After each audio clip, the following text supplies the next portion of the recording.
ورحمة الله وبركاته. إن الحمد لله نحمده ونستعينه ونستغفره ونعوذ بالله من شرور أنفسنا ومن سيئات أعمالنا. من يهده الله فلا مضل له ومن يضلل فلا هادي له. وأشهد أن لا إله إلا الله وحده لا شريك له وأشهد أن محمدا عبده ورسوله صلى الله عليه وعلى آله وأصحابه ومن تبعه بإحسان إلى يوم الدين. أما بعد. قال الله جل وعلا في كتابه الكريم: أعوذ بالله من الشيطان الرجيم. يا أيها الذين آمنوا اتقوا الله حق تقاته ولا تموتن إلا وأنتم مسلمون. وقال تعالى: يا أيها الناس اتقوا ربكم الذي خلقكم من نفس واحدة وخلق منها زوجها وبث منهما رجالا كثيرا ونساء واتقوا الله الذي تساءلون به والأرحام إن الله كان عليكم رقيبا. وقال تعالى: يا أيها الذين آمنوا اتقوا الله وقولوا قولا سديدا يصلح لكم أعمالكم ويغفر لكم ذنوبكم ومن يطع الله ورسوله فقد فاز فوزا عظيما. أما بعد فإن أصدق الحديث كتاب الله وخير الهدي هدي محمد صلى الله عليه وسلم وشر الأمور محدثاتها وكل محدثة بدعة وكل بدعة ضلالة وكل ضلالة في النار. Masyarul muslimin wa muslimat, ikhwan dan akhwat, jemaah kajian yang semoga dimuliakan dan dicintai oleh Allah Tabaraka wa Ta'ala. Pertama dan terutama sekali tentu kita hendaklah senantiasa bersyukur kepada Allah Subhanahu wa Ta'ala dan memuji Allah Subhanahu wa Ta'ala atas semua nikmat yang Allah Subhanahu wa Ta'ala telah berikan kepada kita. Kemudian salawat beserta salam tidak lupa pula kita doakan kepada Allah agar disampaikan kepada Nabi kita Muhammad sallallahu alaihi wasallam. Baiklah jemaah yang mulia, kita lanjutkan pelajaran kita, pembacaan kitab kecil yang berjudul Salasatul Usul wa Adillatuha, yaitu 3 perkara pokok di dalam agama ini yang wajib kita mengetahuinya beserta dalil-dalilnya. Setiap perkara akidah terutama harus dibangun di atas dalil yang jelas, di atas hujjah yang kuat. Sebagian para ulama dalam perkara akidah mengatakan kita tidak sah taklid.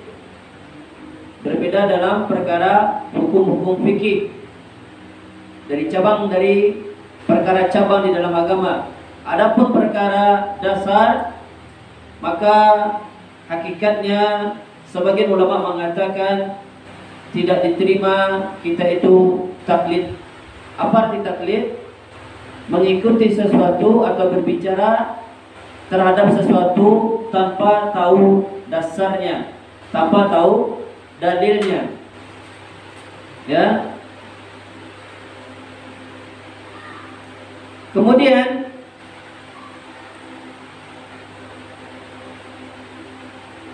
dengan kita mengetahui dalil itu dapat menghilangkan kita dari keraguan-raguan. Karena di dalam perkara akidah terutama keimanan, apabila kita ragu maka kita bisa-bisa beriman sebagaimana imannya orang-orang munafik. Dan ini tentu tidak boleh. Sebagaimana arti dari akidah adalah meyakini sesuatu tentang rukun iman atau tentang keimanan tanpa dirasakan atau tanpa dicampuri dengan keraguan.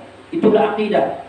Kalau secara istilah biasa, akidah adalah keyakinan yang menancap di hati kita tanpa adanya campuran dari keraguan. Itulah akidah. Dan akidah ada yang benar dan ada yang batil.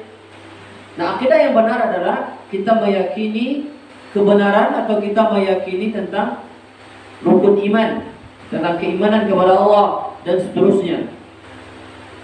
Maka inilah ilmu yang harus kita ulang-ulang jemaah yang mulia.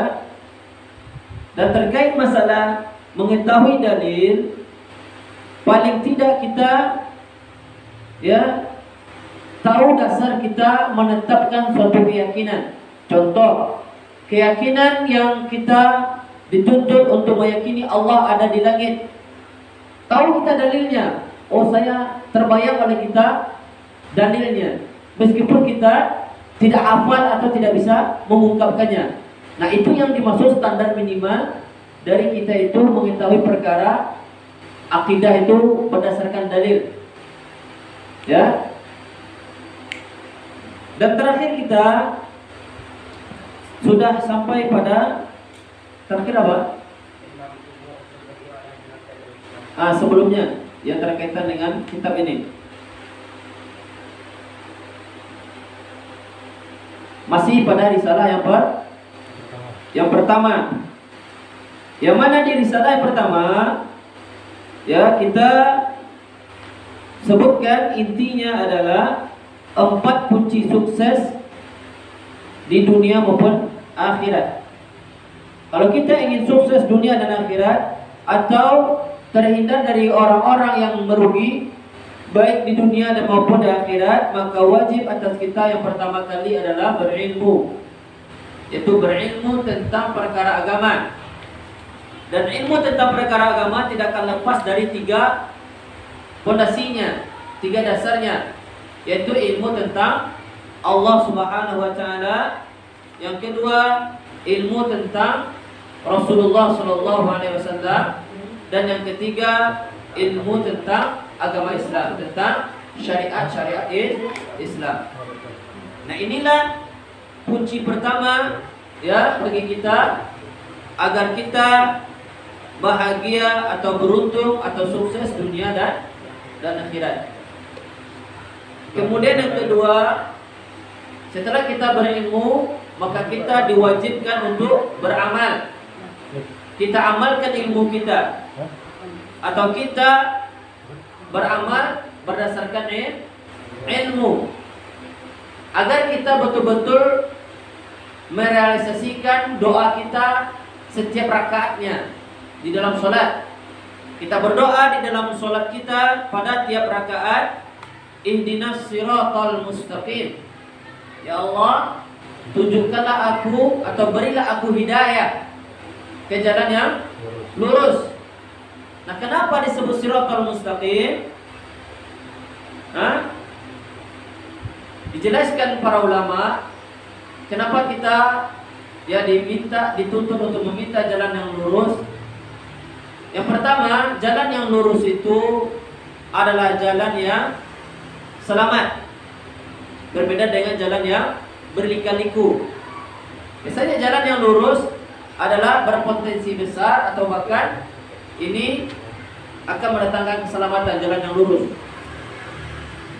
Kemudian jalan yang lurus itu adalah jalan yang mudah untuk dilalui. Jalan yang lurus adalah jalan yang mudah dilalui, berbeda dengan jalan yang berbelok-belok. Ya, ini yang kedua. Yang ketiga, jalan yang lurus itu adalah jalan yang cepat sampai. Jalan yang lurus apabila kita melewatinya itu cepat sampai.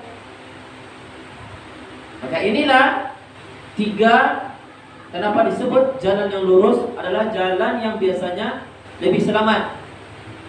Kedua, lebih mudah dilalui. Ketiga, jalan yang lurus adalah jalan yang cepat sampainya. Ya, lebih cepat sampai.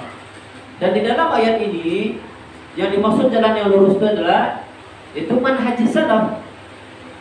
Ya, manhaj as-salaf, cara dan sikap beragamanya para sahabat Nabi dan yang mengikuti mereka dengan baik. Ya. Dan Shiratal Mustaqim juga itulah Islam yang hakiki. Atau disebut juga dengan Hidayatut Taufik. Hidayah Taufik. Apa hidayah taufik? Itu adalah hidayah atau bimbingan dari Allah Subhanahu wa taala untuk kita bisa beramal saleh. Karena hidayah itu jemaah yang mulia ada dua. Yang pertama, hidayatul bayan atau hidayatul irsyad. Ya. Ini bagi siapa yang memiliki ilmu, maka dia boleh punya kemampuan untuk memberikan hidayah, irsyad, petunjuk, nasihat. Atau termasuk juga dalam bab tahdzir, memperingati terhadap keburukan atau terhadap kesalahan sesuatu agar kita terhindar darinya. Adapun kadang kita melihat ada kawan-kawan yang sudah dinasihati atau keluarga kita sendiri sudah dinasihati, namun dia juga belum berhenti dari kesalahannya atau dia itu masih belum mau melaksanakan ketaatan. Nah, maka oleh sebab itu kita dianjurkan untuk berdoa kepada Allah agar Allah Subhanahu wa taala memberikan mereka hidayatut taufik. Kayaknya banyak kita lihat ada kawan-kawan yang sudah lama ngaji, tapi sikapnya, akhlaknya, adabnya dan yang lainnya tak ubahnya seperti orang awam, bahkan lebih buruk muamalahnya. Maka jangan yang disalahkan itu adalah kajiannya. Ada banyak orang yang menyalahkan kajiannya yang disalahkan. Tidak. Jangan salahkan Islamnya. Jangan salahkan manhajnya, tapi salahkan oknum itu sendiri. Karena manhaj salaf adalah manhaj yang maksum. Manhaj yang maksum, yang terbebas dari kesalahan. Karena manhaj salaf adalah jalannya para nabi dan rasul dan yang mengikuti mereka. Jalan yang dipilihkan oleh Allah. Allah sendiri yang mengatakan wa anna hadza sirati mustaqiman fattabi'uh. Dan inilah jalanku yang lurus. Fattabi'uh, maka ikutilah perintah Allah SWT. Di dalam surah Al-An'am 153. Kemudian apa yang dimaksud Shiratal Mustaqim itu ditafsirkan dengan ayat yang setelahnya, yaitu Shiratal ladzina an'amta 'alaihim. Itu jalan orang-orang yang diberi nikmat. Siapa mereka? Itu para nabi dan rasul, para siddiqin. Itu di dalam surat An-Nisa dijelaskan itu.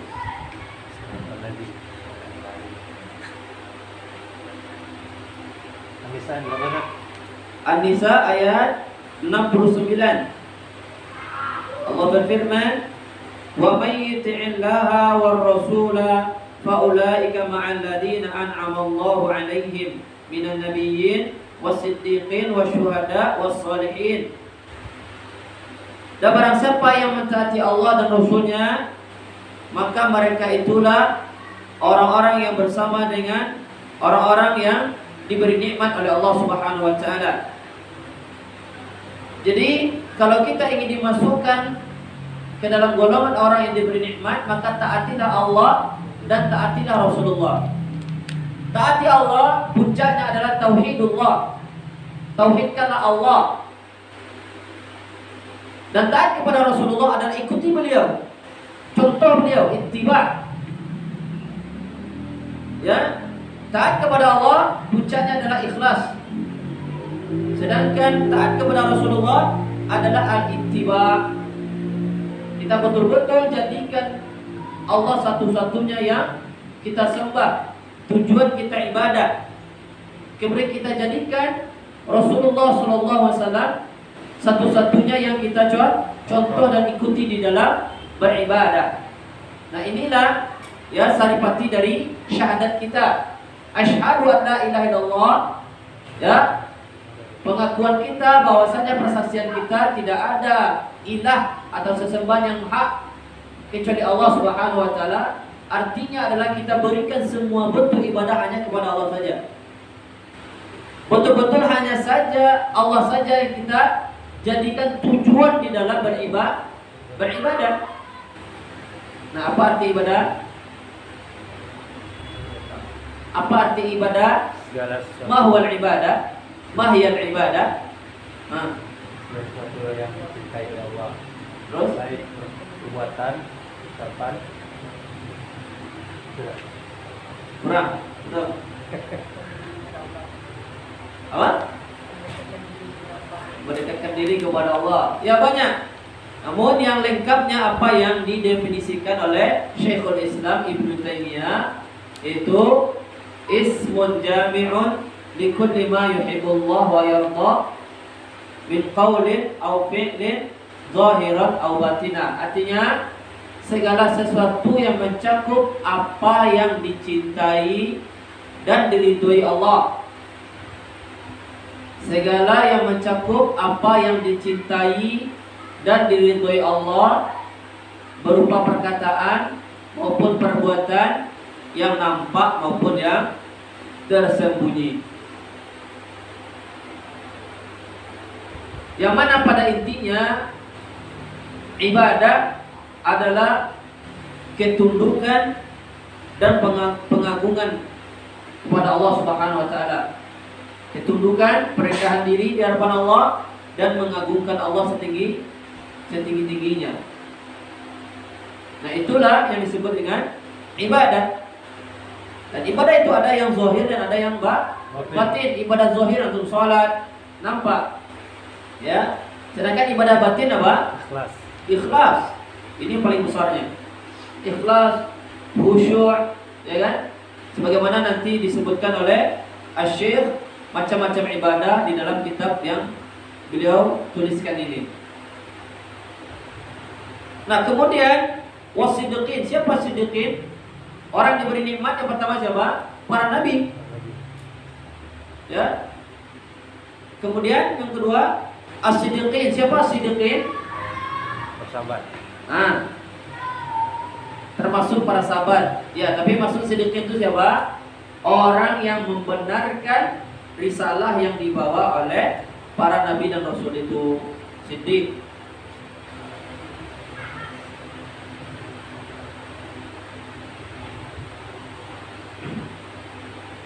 Wasyuhada itu orang yang menjadi saksi atas itu semua, yang menyaksikannya kebenaran itu.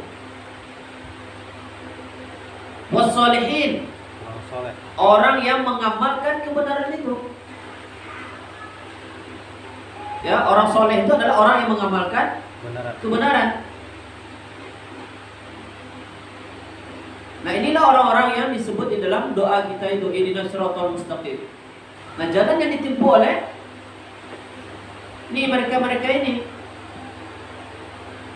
Ghairil maghdubi alaihim. Bukan jalannya orang-orang yang al-maghdub. Siapa mereka? Yahudi dan orang-orang yang mengikuti manhaj mereka. Apa manhajnya Yahudi? Di antaranya mereka malas beramal. Mereka memiliki ilmu namun tidak mengamalkan ilmunya. Tidak mau beramal. Walad dhalin. Siapa dhalin di sini? Orang Nasrani. Kenapa mereka disebut sesat? Karena mereka beramal tanpa ilmu. Oke, kalau ada orang yang beramal tanpa ilmu, maka dia sesat. Makanya ada orang aja yang menyesatkan, bukan kita yang menyesatkan. Tetapi Allah sendiri menyebutkan orang yang beramal tanpa ilmu sesat. Ya. Maka oleh sebab itu jemaah yang mulia, senantiasa kita diperintahkan oleh Allah untuk membaca doa ini. Karena kadang kita itu telah berilmu namun kita enggan mengamalkannya. Kemudian kita kadang-kadang masih beramal sedangkan kita tidak ada tahu ilmunya. Maka hendaklah kita yang pertama tadi, kalau ingin kita itu sukses, bahagia dunia dan akhirat, maka hendaklah kita berilmu. Dan puncak ilmu adalah ma'rifatullah. Puncak dari ilmu adalah mengenali Allah Subhanahu wa taala. Kemudian setelah kita berilmu, kita beramal. Setelah kita berilmu, maka wajib kita amalkan ilmu kita semaksimal kemampuan kita. Ilmu yang wajib, maka wajib pula kita amalkan. Ilmu yang sunnah, maka sunnah pula kita amalkan. Kemudian yang ketiga, kita ad-da'watu ilaihi, kita dakwahkan ilmu itu, kita ajarkan. Ya. Karena seseorang apabila telah memiliki ilmu, maka dia memiliki kewajiban untuk mendakwahkan ilmunya sesuai dengan kemampuan masing-masing.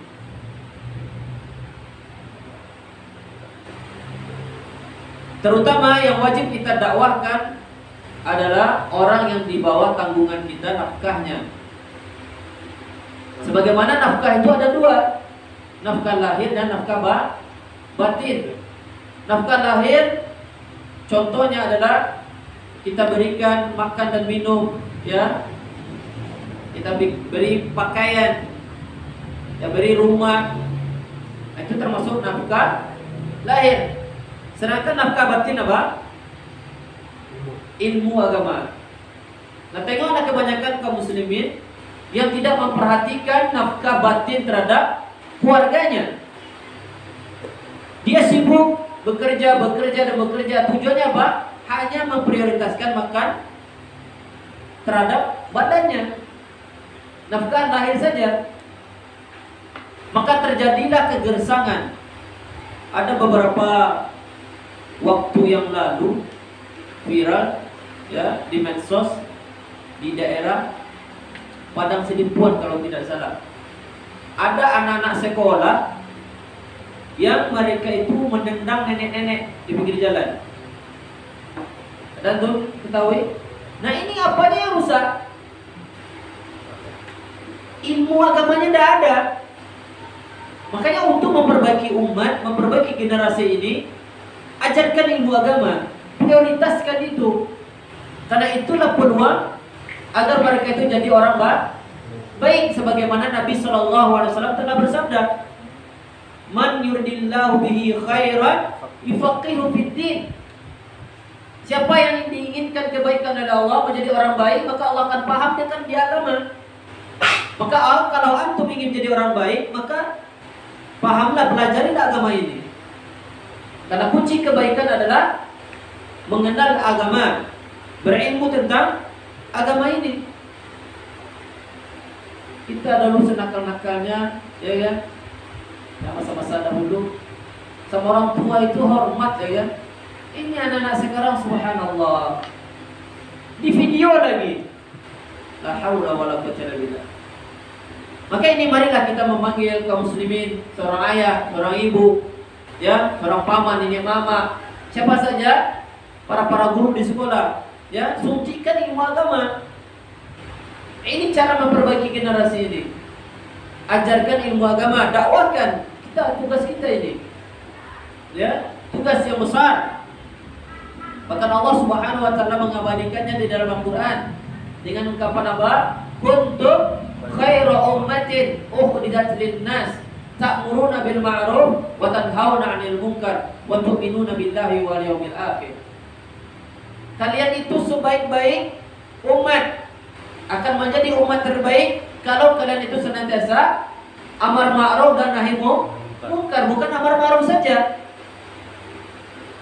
Bukan amar ma'ruf saja. Orang apabila diajak kepada kebaikan, mayoritas mereka itu akan menerima. Atau paling tidak mereka tidak akan menentukan pertentangan ketika diajak kepada yang baik. Begitu pula dakwah, apabila hanya menyeru kepada kebaikan, itu biasa saja, adem. Dakwah itu akan adem. Tapi kapan orang bereaksi? Ketika dia dicegah dari kemungkaran yang telah mendarah daging, dicegah dari kesyirikan, dari sihir, perdukunan, ya. sihir-sihir, bada ayam, pakai jimat-jimat, jampi-jampi, semuanya adalah kesyirikan. Nah, banyak orang yang apabila dia itu dicegah terhadap ini, maka dia akan bereaksi, akan marah.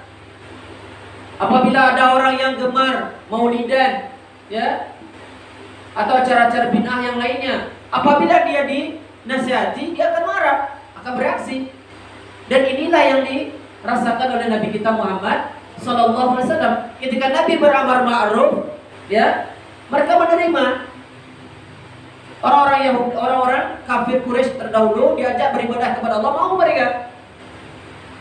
Tetapi ketika mereka dilarang atau disuruh untuk meninggalkan sesembahan selain Allah, meninggalkan berhala-berhala, mereka marah mereka. Sampai-sampai mereka mengatakan, yang disebutkan di dalam Al-Quran adalah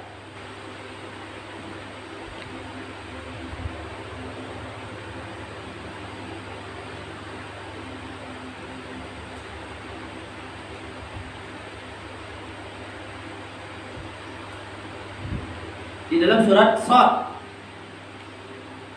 surat Shad ayat 5.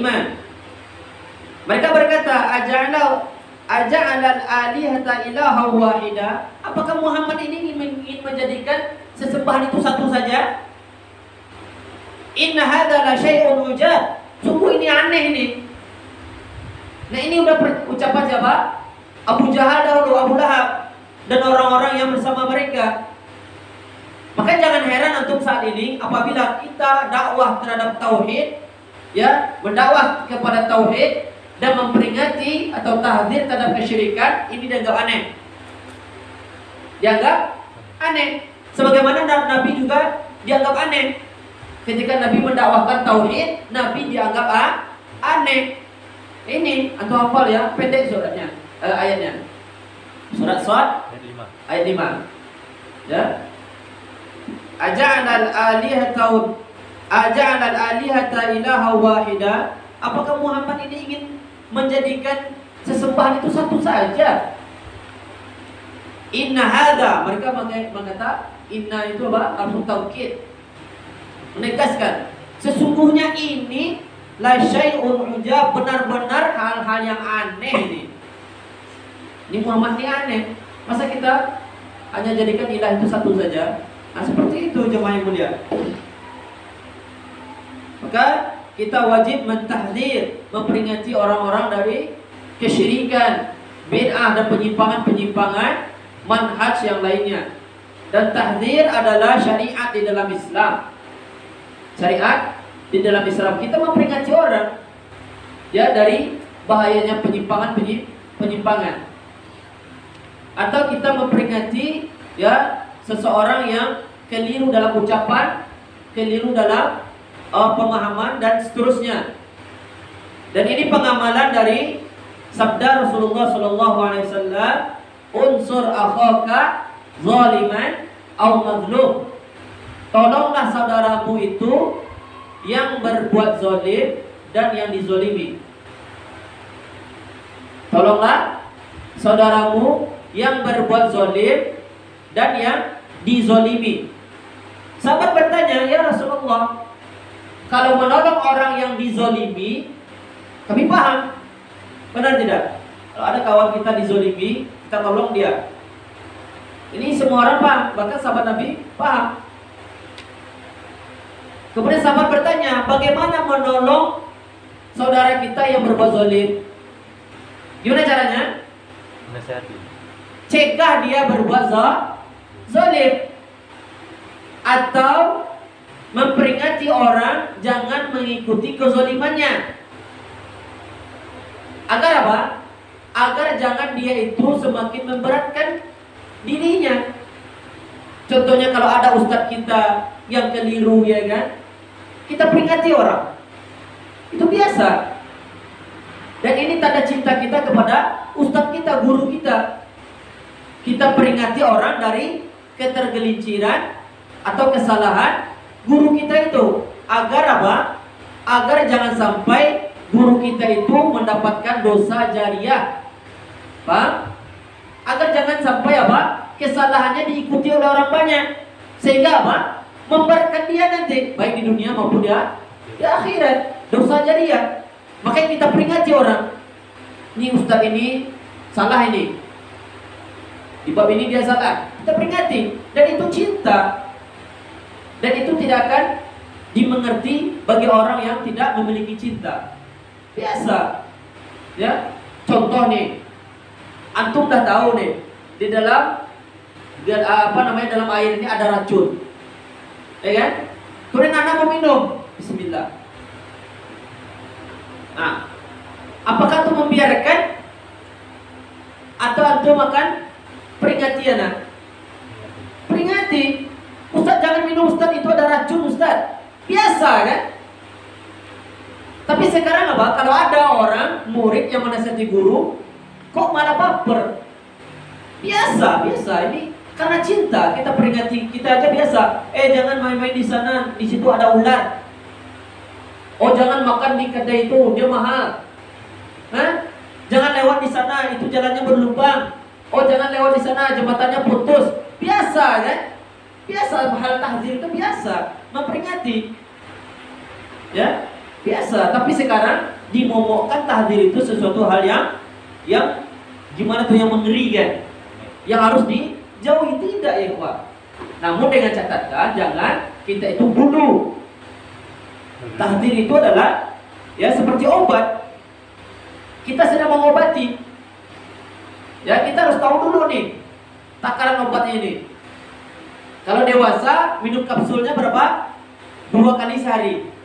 Kalau anak kecil apa? 1 kali sehari. Seperti itu. Lihat siapa yang kita tahzir itu. Ya, layak enggak? Dan kita mentahzir harus di atas ilmu. Kalau ada kitab atau tulisan yang keliru, bantah lagi dengan tulisan. Kalau ada buku, dahulu para ulama itu kalau ada tersebar buku yang menyimpang, dibantah lagi dengan buku, dengan kitab.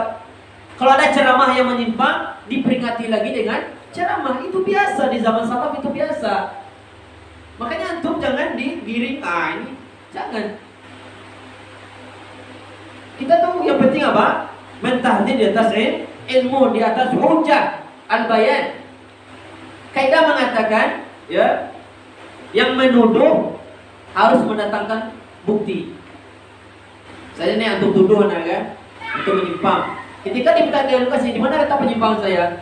Berikan. Ya, anak melihat antum di kajian antum gini. Di tulisan antum seperti ini. Jelaskan. Jangan diam. Contoh, antum mengambil uang anak ya. Antum diam aja kan? Akhirnya kita apa? Suzon ke antum kan? Kalau memang antum tidak mengambil uang anak, bilang. Antum ambil uang anak, tidak ada Ustaz. Di hari itu antum lihat ke rumah, anak lihat antum ke rumah anak malam. Anak aja malam itu berada di Padang. Jelaskan seperti itu kan?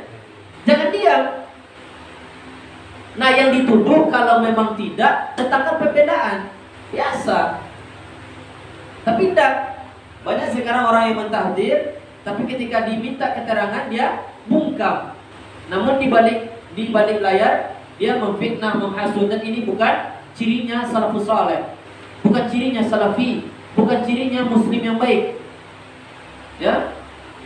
Dan kembali tadi dalam masalah dakwah, dalam dakwah itu ada amar ma'ruf dan nahi mungkar. Ingat itu. Ya. Dan untuk nahi mungkar harus butuh keberanian. Untuk mencegah dari kemungkaran butuh kekuatan, butuh keberanian. Di antaranya adalah kekuatan hujah kita. Jadi penuntut ilmu antum, kalau antum tidak memiliki kemampuan, maka jangan mencegah-cegah orang. Kalau antum tidak mempunyai ilmu, kemudian antum mentahdir orang, ini akan mendatangkan kekacauan. Kerusakan yang ditimbulkan lebih berat, lebih besar daripada maslahatnya. Ya, bahkan kaidah mengatakan kalau kita mencegah kemungkaran, jangan dengan kemungkaran yang sama atau apalagi yang lebih besar dari itu. Tidak boleh. Dan kita hanya bisa nahi mungkar dalam perkara yang sudah apa? Sudah valid, sudah ijma, bukan di dalam perkara khilafiyah. Dalam perkara khilafiyah yang ada perselisihan pendapat, dalam perkara ijtihad kita tidak bisa nahi mungkar. Bisa dipahami ini? Enggak? Ya, ini karena ini berkaitan dengan perkara yang ketiga. Agar kita itu termasuk orang-orang yang orang yang mendapatkan keberuntungan, mendapat orang yang kebahagiaan dunia dan akhirat, harus saling saling menasihati dengan dengan kebenaran. Makanya ini yang 4 perkara ini, yaitu yang keempatnya adalah as-sabru 'alal agafi, sabar kita. Dan ini merupakan saripati atau buah dari surat Al-Asr 1 sampai 3. Wa tawassaw bil haqq. Kita itu saling menasihati. Kenapa disebut wa tawassaw? Saling. Hikmahnya adalah ketika antum menasihati kawan antum, kalau sekiranya kawan antum itu salah dalam nasihatnya, maka nasihati kembali. Dengan catatan bil haqqi. Dengan kebenaran. Dan kebenaran itu bukan dengan perasaan-perasaan. Acuan kebenaran itu adalah qala Allah wa qala Rasulullah sallallahu alaihi wasallam. Inilah acuan kebenaran, bukan baper-baperan. Tidak ada baper-baperan. Kalau antum membantah dengan perasaan-perasaan, berarti ini gayanya ahli bid'ah. Ahlussunnah itu dia tegak di atas dalil, di atas hujjah, ya, di atas Al-Quran dan As-Sunnah, dan sesuai dengan pemahaman salaful ummah. Seperti itu biasa. Antum melarang seperti ini, mana dalil antum? Dan siapa salaf antum? Seperti itu biasa. Samulana rijalakum, ini ungkapan di dalam ilmu hadis. Samulana rijalakum, sebutkan kepada kami siapa rijal-rijal antum, siapa salaf antum. Sebagaimana Imam Ahmad mengatakan, jangan berbicara tentang agama ini kecuali sudah ada salafnya. Nah, kita katakan ini tidak boleh, ini ayatnya, ini hadisnya. Dan ini ungkapan ulamanya, seperti itu. Jangan karena kata ustadz ini, kata syekh ini, kata imam ini, jangan. Itu bukan gayanya salafus saleh. Salafus saleh berbicara dengan ilmu. Salafiyin itu mereka membantah dengan ilmu, bukan dengan hawa nafsu. Apa beda membantah, mentahdzir dengan hawa nafsu atau dengan ilmu? Kalau dengan ilmu, apabila orang itu minta keterangan, kita berikan keterangan. Namun kalau orang itu mentahdzir atau membantah dengan hawa nafsu, dia akan diam aja. Kemudian dia akan sebarkan fitnah-fitnah dan tuduhan. Kan jemaah yang mulia, berilmulah antum, kemudian beramallah, kemudian berdakwahlah semaksimal kemampuan antum, ya. Dan dakwah harus dengan ilmu, sebagaimana Allah berfirman, "Qul hadhihi sabili ad'u ila Allah ala basiratin ana wa man ittaba'ani." Ya. Katakanlah wahai Muhammad, sesungguhnya inilah jalanku, yaitu menyeru kepada Allah, bukan kepada partai, bukan kepada yayasan, bukan kepada ketokohan ustadz, enggak. Tapi kepada apa? Itu kepada Allah Subhanahu wa taala. Kepada Allah. Nah, ini nanti di risalah yang kedua tentang wala wal bara ini nanti kita rincikan insyaallah.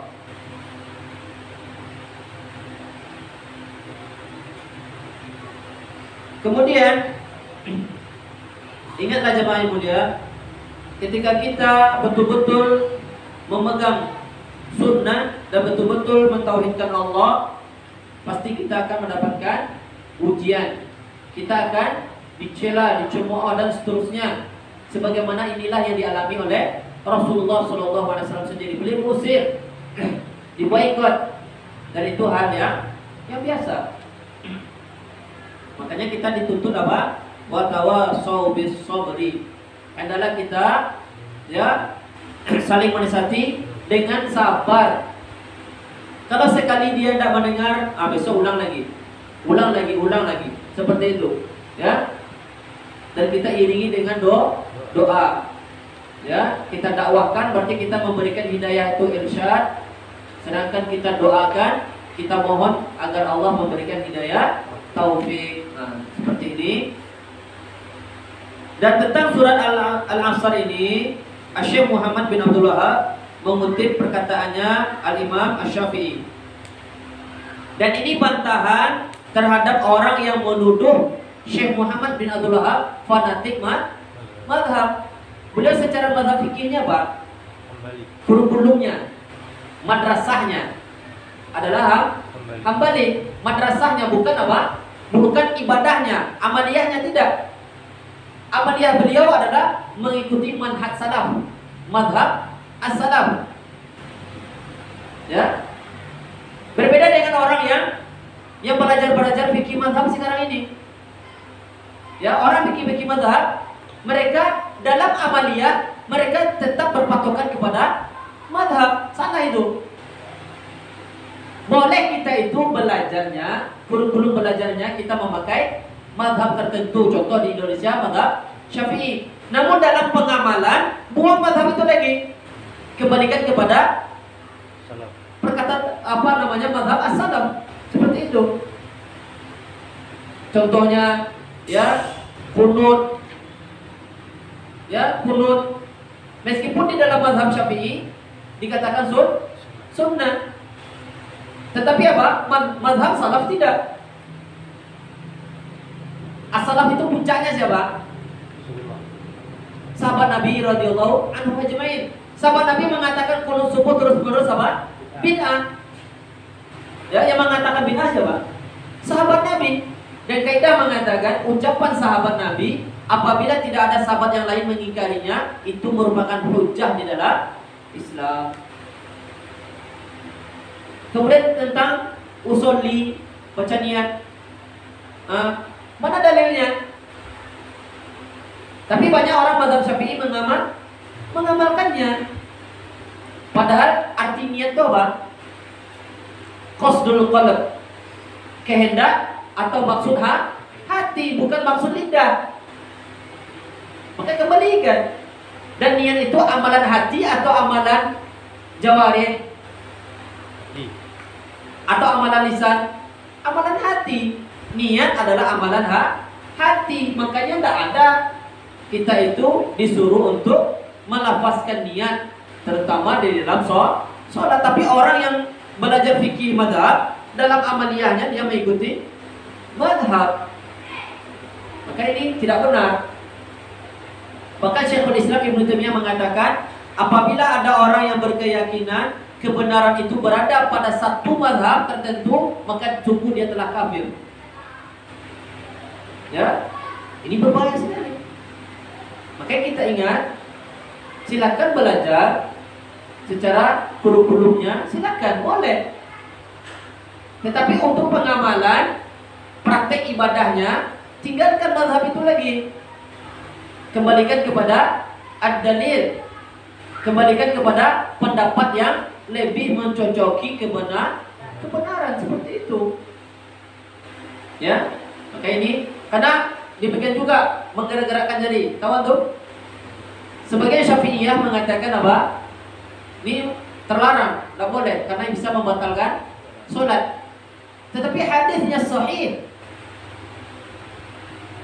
bahwasanya Nabi SAW menggerak-gerakkan jarinya. Nah, gimana?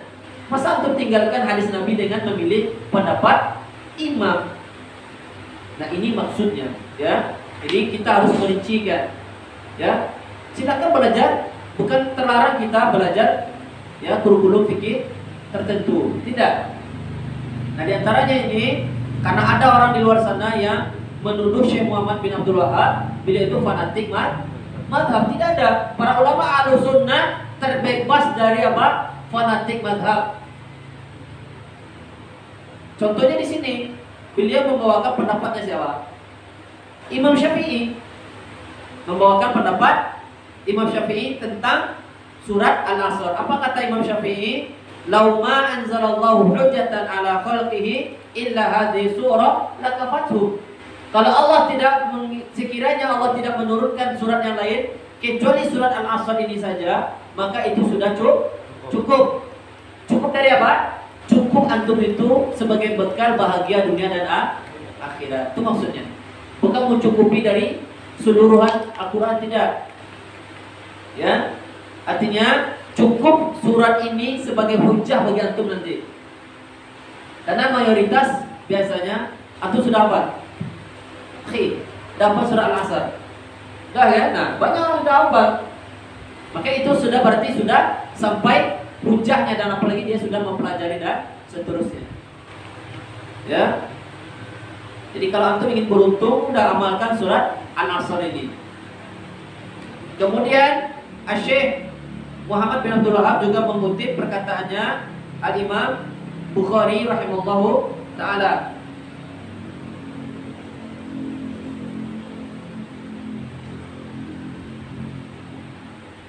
Imam Bukhari, ya namanya siapa?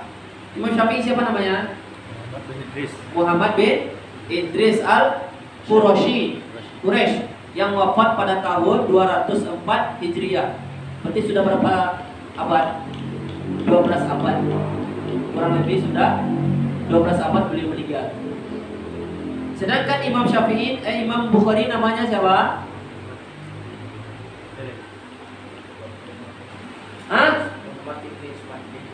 Muhammad bin Ismail, yang wafat pada tahun 256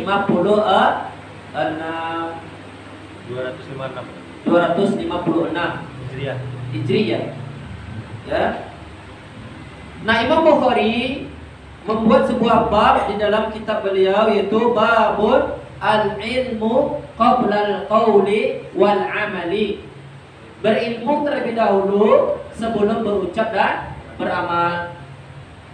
Jadi apa yang didahulukan? Ilmu atau adab? Ilmu. Ini orang salah kaprah. Ilmu dulu. Bagaimana antum bisa beradab tanpa ilmu? Antum tahu itu adab dengan apa antum mengetahuinya? Dengan ilmu. Makanya maksud para ulama itu ta'allamnal adab qabla an tata'allama ilman. Belajar adab terlebih dahulu sebelum belajar ilmu. Maksudnya apa? Di antaranya adalah belajar adab kepada Allah, tauhid dahulu, akidah dahulu, sebelum antum belajar ilmu yang lain. Demikian juga ucapan, itu ucapan Imam Malik. Kemudian ucapan Imam Ibnul Mubarak apa? Ta'allamnal adab 30 aman. Kami belajar adab 30 tahun. Wa ta'allamna ilma 20, dan kami belajar ilmu 20 tahun. Maksudnya apa? Adab dahulu, akidah. Karena puncak adab adalah beradab kepada Allah, yaitu dengan mentauhidkan Allah, jangan berbuat syirik. Kemudian adab kepada siapa yang nomor 2? Rasulullah SAW. Bagaimana caranya? Ikuti sunnah beliau, jangan berbuat bid'ah. Nah, itu cara beradab. Orang sebaik apapun di mata manusia, sopan dia, lembut dia ngomong, ya. Tapi kalau dia berbuat syirik, berarti dia tidak punya adab. Bukanlah orang beradab. Puncak orang paling beradab itu adalah dia itu mentauhidkan Allah dan tidak berlaku syirik. Puncak orang yang paling beradab itu adalah orang yang menjalankan sunnah dan meninggalkan bid'ah. Itu. Oke, ini banyak yang salah kaprah. Maksud ilmu adalah ilmu tafsir, ilmu-ilmu penunjang terhadap ilmu akidah. Patokan itu ilmu akidah. Asas bangunan itu adalah ilmu akidah. Semua bangunan keilmuan itu dibangun di atas akidah.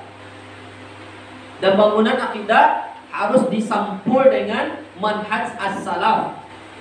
Karena orang yang secara umum akidahnya benar, tapi manhajnya salah, maka dia akan salah. Maka tentukan jalan pulang dulu. Maka kita sebutkan pada pertemuan yang telah lalu, usul manhaj. Ketahui dahulu bagaimana usulul manhaj. Usul manhaj salaf di dalam perkara khilaf gimana? Memilih pendapat yang disertai dalilnya. Begitu usul manhaj salaf. Kalau ada pendapat yang tidak ada terlampirkan, tidak sampai kepada kita dalilnya, maka kita tinggalkan dan kita mengambil pendapat para ulama yang disertai dalilnya. Artinya apa? Sampai dalilnya ke kita. Nah, itulah usul manhaj as-salaf diantaranya. Jadi kita berilmu sebelum berucap dan beramal. Beradab itu apa itu? Amalan, ya kan? Maka berilmu dulu. Makanya dibawakan dalilnya surat Muhammad ayat 19. Fa'lam annahu la ilaha illallah. Fa'lam, maka berilmulah. Perintah. Maka berilmulah. Annahu la ilaha illallah. Maka sebelum kita mengucapkan la ilaha illallah, kita harus berilmu dulu. Maka nanti kita akan sebutkan syarat diterimanya la ilaha illallah atau ucapan la ilaha illallah ada 8. Yang pertama adalah al-ilmu, berilmu terhadap ucapan la ilaha illallah. Yang kedua, yakin. Ini tentang syarat diterimanya la ilaha illallah ada 8, atau mayoritas ulama menyebutkan ada 7. Yang pertama, al-ilmu bihi, berilmu terhadap kalimat tauhid itu. Ya. Makanya orang kafir dahulu tidak mau mengucapkan ya la ilaha illallah karena mereka tahu terhadap kalimat itu. Artinya apa? Kalau dia mengucapkan itu, dia harus meninggalkan sesembahan selain Allah. Kedua, al-yakin, meyakini tentang kalimat tersebut tanpa ada keraguan. Yakin dengan kalimat itu. Artinya apa? Yakin kita dengan kalimat itu kita masuk Islam, dan yakin pula kita dengan kalimat itu nanti sebabnya kita akan dimasukkan ke dalam surga atau minimal apa? Tidak kekal di dalam neraka. Karena orang yang mati di atas tauhid, ya di atas kalimat la ilaha illallah, pasti masuk surga. Yang ketiga, al-qabul, kita menerimanya. Ya, menerima kalimat tersebut tanpa ada penolakan sedikit pun. Keempat, al-inqiyad, yaitu tunduk dengan kalimat itu. Pasrah kita terhadap konsekuensi dari kalimat itu, pasrah. Kelima, apa? Jujur kan, as-sidqu, membenarkannya tanpa mendustakan, atau jujur di dalam mengucapkannya. Keenam, al-ikhlas, tanpa ada kesyirikan. Karena apabila kalimat tauhid tercampur dengan kesyirikan, maka bisa membatalkannya. Jadi pembatal syahadat pertama apa? Syirik. Pembatal syahadat kedua bid'ah. Banyak orang yang hanya tahu pembatal rukun Islam yang kedua, sholat. Pembatal puasa tahu dia, tapi pembatal syahadat mereka banyak yang tidak tahu. Kemudian yang ketujuh, al-mahabbah, agungkan atau cintai kalimat tersebut. Nah, jangan pakai tulisan yang bertulisan la ilaha illallah kemudian tuh injak-injak. Banyak orang-orang yang demo-demo itu membawa bendera bertuliskan la ilaha illallah kemudian dibiarkan tercecer, bahkan dibawa masuk WC. Kenapa Nabi SAW membuka cincinnya ketika beliau masuk WC? Karena di cincin beliau itu ada kalimat la ilaha illallah. Nah, ini ada kawan juga ketika dia pakai cincin, dia buka juga. Dia tidak tahu alasannya. Ya. Kemudian yang ke-8 apa? Al-kufru, yaitu ingkar terhadap apa yang disembah selain Allah. al-inkaru bisyirki wa ahlihi, yaitu ingkar atau berlepas diri dari kesyirikan dan pelakunya. Nah, inilah 8 syarat la ilaha illallah, yang itu merupakan ya gerigi kunci masuk surga adalah la ilaha illallah. Dan kunci itu tidaklah bisa membuka sesuatu tanpa ada geriginya, tanpa ada gigi-giginya. Nah, gigi-giginya kalimat tauhid itu adalah yang 8 tadi. Insyaallah pada pertemuan yang akan datang kita akan merincikannya dan akan membawakan dalil-dalilnya insyaallah taala.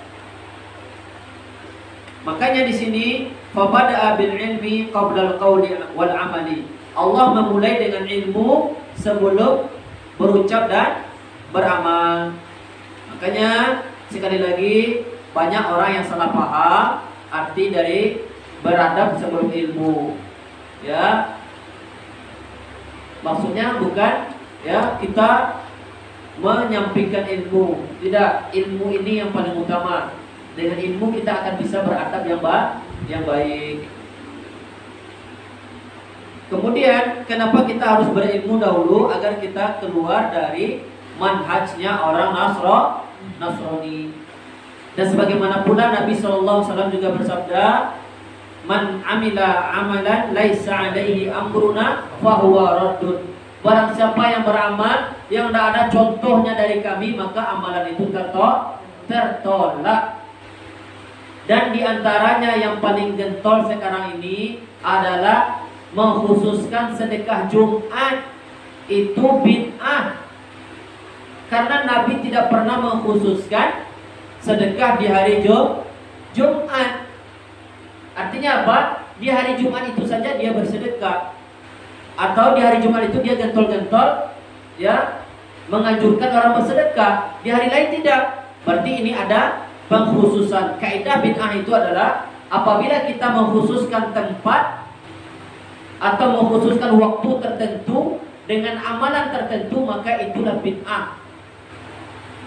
Ya, mengkhususkan tempat tertentu atau waktu tertentu dalam amalan tertentu, sedangkan tidak ada dasarnya, tidak ada contoh atau perintahnya, maka itu bid'ah. Bisa dipahami? Ini banyak yang sekarang ini kaum muslimin, bahkan orang-orang yang menisbatkan ke dalam manhaj salaf ikut-ikutan ya menyebarkan perkara ini. Ya, mari kita motivasi masyarakat untuk bersedekah setiap hari. Karena memang itu bukan hanya di hari Jumat saja. Ya. Namun apa? Boleh kita lebihkan. Sebagaimana Nabi SAW disebutkan, beliau itu ketika bulan Ramadan beliau itu lebih dermawan. Bukan berarti apa? Di bulan yang lain beliau itu tidak dermawan. Kenapa? Bulan Ramadan itu memiliki kekhususan. Demikian juga hari Jumat. Hari Jumat itu memiliki kekhususan. Makanya Imam Ibnu Qayyim mengatakan aku lebih mencintai apa? Bersedekah di hari Jumat karena memiliki kekhususan. Bukan mengkhususkan. Banyak orang salah paham dengan perkataannya Ibnu Qayyim ini. Nah, itu bantahnya. Ya. Oke, bedakan mengkhususkan amalan di hari Jumat dengan kekhususan beramal di hari Jumat. Karena hari Jumat itu memiliki kemuliaan yang lebih. Maka bersedekah di hari itu memiliki kekhususan yang lebih daripada hari-hari yang lain. Tetapi mengkhususkan bersedekah di hari Jumat butuh dalil. Mana dalil antum? Mana salah antum? Tak ada. Maka ini jatuh kepada bid'ah. Ada namanya sedekah Jumat ya toh? Sedekah Jumat atau ungkapan Jum'ah barokah. Tidak ada. Ini ungkapan bid'ah. Jum'ah barokah. Ini biasanya orang banyak yang jualan biasanya. Ya, nasi bungkus. Dia yang ngumpulin donasi, dia juga yang menjual nasi. Penjual sebagai pembeli. Gimana akadnya? Antum menjadi penjual, kemudian antum juga yang menjadi pembelinya. Antum wakil dari pembeli, yaitu donatur ya kan. Ya. Kemudian antum juga wakil dari penjual. Ini gimana nih? Ini wakil ini yang terjadi di kalangan ikhwan kita. Makanya pentingnya belajar betul-betul. Kalau tidak tahu bertanya kepada ahli ilmu dan tanyakan dalilnya mana, alasannya apa. Jangan Ustaz boleh nggak Ustaz? Boleh. Udah diam aja lagi. Dan seperti itu rinci kan. Salah satu ciri khas manhaj salaf apa? Mereka merincikan suatu perkara yang butuh perincian. Di antaranya masalah takfir, ini dirincikan. Tidak serta-merta orang yang berbuat kekufuran langsung divonis kafir. Tidak serta-merta orang yang berbuat syirik, jatuh kepada perbuatan syirik, langsung divonis syirik, musyrik. Tidak. Ada dawabitnya. Ada timbangan-timbangan yang harus dilaksanakan. Paham? Karena ini perkara yang besar, maka kembalikan kepada kaidah dan kembalikan kepada ahlinya. Ini suatu hal yang harus satu pegang ini. Dalam perkara apapun, kembalikan kepada kaidah yang sudah ditetapkan oleh para ulama dan kembalikan kepada ahlinya dalam menggunakan kaidah-kaidah tersebut. Meskipun antum ahlinya tapi menyelisih kaidah, maka dia salah. Ya. Apalagi apa? Dia itu berdasarkan kaidah namun menyelisihi ahlinya. Maka dua ini antum pegang. Apapun perkaranya, kembalikan kepada kaidah dan kembalikan kepada ahlinya. Insyaallah antum akan selamat. Alhamdulillah, inilah selesai kita pada pembahasan risalah yang pertama, yaitu risalah pembuka dari kitab Al-Usul Al-Thalatha wa Adillatuha yang ditulis oleh Syekh Muhammad bin Abdul Wahhab rahimallahu taala. Insyaallah pada pertemuan yang akan datang kita akan lanjutkan kepada risalah yang kedua. Karena kitab Usul Salasah memiliki 6 risalah. Sudah dicatat belum? Salah. Kita ulangi, ada 6 risalah. Risalah pertama yaitu berbicara tentang kunci sukses dunia dan akhirat. Yang kedua tentang tauhid dan syirik beserta urgensinya masing-masing. Urgensinya adalah al-wala dan al-bara, benci dan cinta karena Allah. Risalah yang ketiga berbicara tentang yaitu agama yang hanif, agama tauhid yang disandarkan kepada agamanya Nabi Ibrahim atau keyakinannya Nabi Ibrahim alaihissalam. Nah, yang keempat barulah risalah inti, yaitu risalah Usul Salasah, Ma'rifatullah wa ma'rifatu nabihi wa ma'rifatu dinil Islam. Yang kelima, risalah tentang hari berbangkit. Risalah yang kelima tentang hari berbangkit atau tentang hari kiamat. Barulah yang keenam, risalah tentang tauhid. Tentang tauhid. Antum harus beli ya buku kecilnya itu biar bisa mengikuti. Ya beli matanya tuh, tipis dia. Ya Usul Salasah itu. Yang warna coklat nah kalau yang terbitan tuh. Nah, bawa terus kalau kajian ya. Biar nyambung nanti. Kita bacakan matannya, baru kita jelaskan sedikit tentang matan tersebut. Ya. Nah, inilah kitab yang kita pelajari jemaah yang mulia, yang mana inti terbesarnya adalah kunci jawaban pertanyaan malaikat di dalam kubur. Inilah inti dari kitab yang kita pelajari ini. Sebagai bekal bagi kita nanti untuk apa? Ditanya nanti oleh malaikat. Pertanyaan malaikat apa nanti diantaranya? Man rabbuka? Apa jawabannya? Allah. Wa ma dinuka? Apa agama itu? Islam. Dan siapa Rasul yang diutus kepada engkau? Muhammad. Itu sekarang. Tapi ada golongan orang nanti apabila dia ditanya nanti dia akan mengatakan la adri. Dia berteriak dan dia mengatakan aku tidak tahu. Sami'tun nasa yaquluna syai'an faqultu. Aku pernah mendengar orang ngomong sesuatu. Dia tahu dahulu. Karena di dunia apabila dia tanya siapa Rabb kalian, Allah, dia tahu. Tapi nanti dia tidak bisa menjawabnya, makanya dia mengatakan sami'tun nasa yaquluna syai'an faqultu. Hadis sahih. Makanya inilah yang di satu alasan oleh para ulama, kita dalam perkara 3 ini tidak boleh taklid. Berarti orang yang menjawab tadi itu sami'tun nasa yaquluna syai'an faqultu, aku mendengar orang ngomong sesuatu, aku juga ngomong kayak gitu. Artinya apa? Dia hanya sebatas ikut-ikutan saja, namun tidak tahu maknanya, tidak tahu konsekuensinya. Orang mengucapkan la ilaha illallah, tahu dia, bisa dia mengucapkan, tetapi konsekuensinya banyak yang tidak mengetahuinya. Makanya pentingnya kita belajar dan ilmu yang paling besar, yang paling utama adalah perkara tauhid. Karena dengan itulah kita akan bebas dari apa? Kekekalan di neraka. Minimal apa? Kita jangan sampai kekal di neraka. Iko sama mati angin. Jangan sampai kekal di neraka.